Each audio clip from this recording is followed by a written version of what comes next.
Well, children, where there's so much racket, there must be something out of kilter. I think that twixt the Negroes of the South and the women at the North, all talking about rights, the white men will be in a fix pretty soon. But what's all this here talking about? That man over there says that women need to be helped into carriages and lifted over ditches and to have the best place everywhere. Nobody ever helps me get into carriages, over mud puddles, or gives me any best place.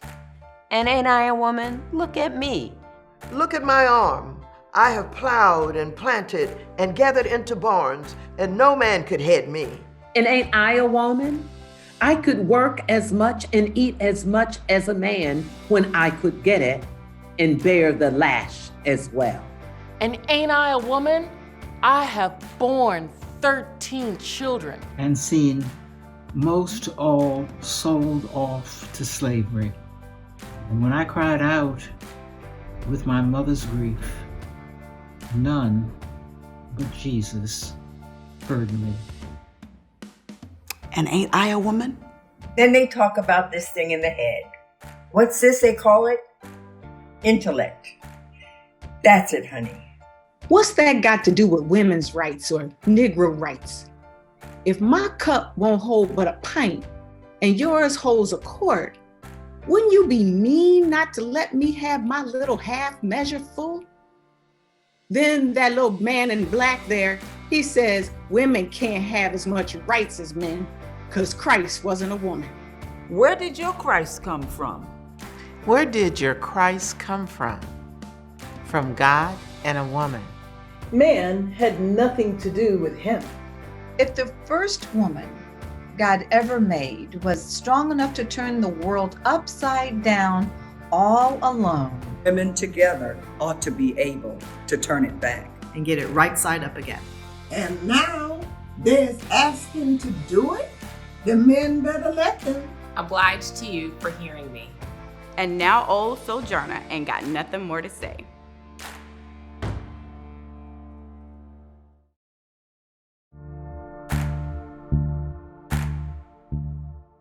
The beauty of the Sojourner Truth legacy and story is that it's a story of every Black woman in this country.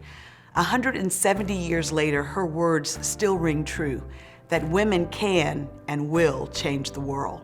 There is no woman in American history that I have admired more than Sojourner Truth. Sojourner Truth has had an impact on all women, whether they're aware of it or not. She helped all of us understand it didn't matter your circumstances. You could still win, you could still lead, and you could still fight. She was just ahead of her time. That's what it made me think of, that what she was saying, some of us could relate to right now.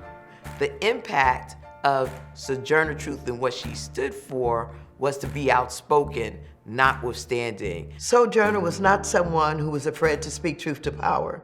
She was fearless in her advocacy and in the fight for justice and equality. Her advocacy work long predated the passage of the 19th Amendment.